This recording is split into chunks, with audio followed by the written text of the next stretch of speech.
আসসালামু আলাইকুম এভরিওয়ান। আজকে আমি তৈরি করছি একদম ভিন্ন রকমভাবে আলুর দম রেসিপি।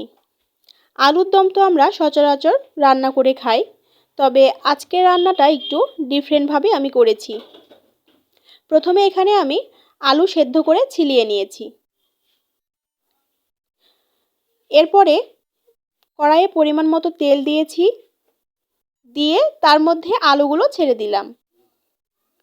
এই পর্যায়ে তেলের পরিমাণটা একটু বেশি দিলেই ভালো হয়, কারণ বেশি তেলের মধ্যে আলুটা ভাজলে বেশি ভালো হয়। দিয়ে দিলাম পরিমাণ মতো লবণ ও হলুদ গুঁড়ো, দিয়ে খুব ভালোভাবে এই আলুগুলো আমি ভেজে নেব। অবশ্যই কিন্তু আলুটাকে ভালো করে ভাজতে হবে, নইলে টেস্ট ভালো আসবে না। এই তো আলুগুলো খুব ভালোভাবে আমি ভেজে নিয়েছি। দিয়ে এবারে ওই তেলের মধ্যেই কুচি করা পেঁয়াজ দিয়েছি। পেঁয়াজগুলো নাড়তে নাড়তে একটা পর্যায়ে যখন ব্রাউন কালার হয়ে আসবে, ওই পর্যায়ে আমি এর মধ্যে কিছু গোটা জিরা ছেড়ে দিলাম ও দিয়ে দিলাম 4-5টা গোটা কাঁচামরিচ। দিয়ে একটু ভালো করে নাড়াচাড়া করে নিচ্ছি।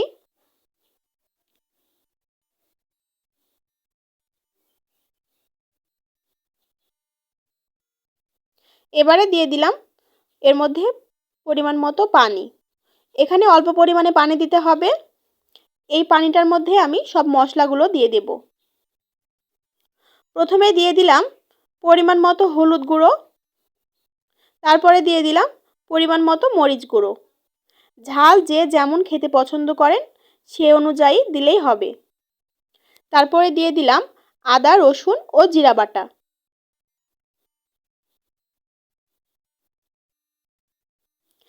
এরপর এর মধ্যে দিয়ে দিব 2টা তেজপাতা। তারপরে দিয়ে দেব স্বাদ মতো লবণ। এই সব মশলাগুলো এবার ভালোভাবে কষিয়ে নিতে হবে। মশলাটা যত ভালোভাবে কষানো যাবে, তরকারির টেস্টটাও কিন্তু ততটা বেশি হবে। দেখুন একদম খুব সুন্দর কালার চলে এসেছে।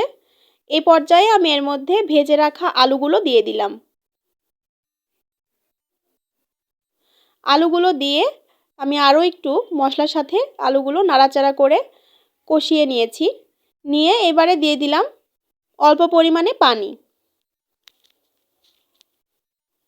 আলুটা যেহেতু আগে থেকেই সেদ্ধ করা ছিল, এ কারণে কষানোর সময় বেশি পরিমাণে পানি দেওয়ার প্রয়োজন নেই।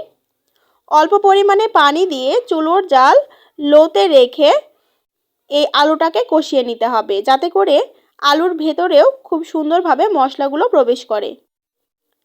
কষানো হয়ে আসলে লাস্ট পর্যায়ে আমি দিয়ে দিলাম এর মধ্যে টমেটো বাটা বা টমেটো পেস্ট। আপনারা এই টমেটোটাকে খুব ভালোভাবে শিলপাটায় বেটে অথবা ব্লেন্ডারে পেস্ট করে দিয়ে দিতে পারেন।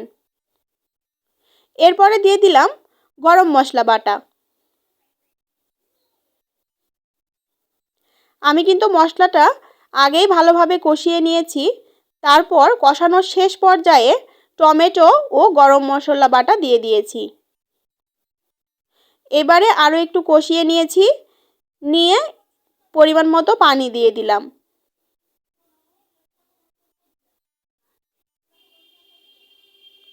এবারে ওই পানিটা যখন কমে এসেছে বা শুকিয়ে গেছে, ওই পর্যায়েই আমার আলুর দমের রেসিপিটা পারফেক্টভাবে হয়ে গেছে। তবে নামানোর আগ মুহূর্তে আমি উপর দিয়ে কিছু ধনিয়া পাতা দিয়ে দিলাম ও পেঁয়াজ বেরেস্তা দিয়ে দিলাম।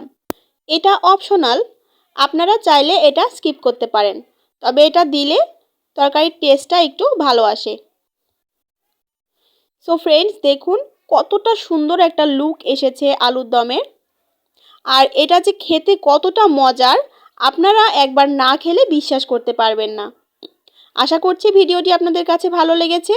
ভালো লেগে থাকলে অবশ্যই একটি লাইক দেবেন এবং আমার চ্যানেলটি সাবস্ক্রাইব করে না থাকলে সাবস্ক্রাইব করে রাখার অনুরোধ রইল। সকলে ভালো থাকবেন, সুস্থ থাকবেন। আল্লাহ হাফেজ।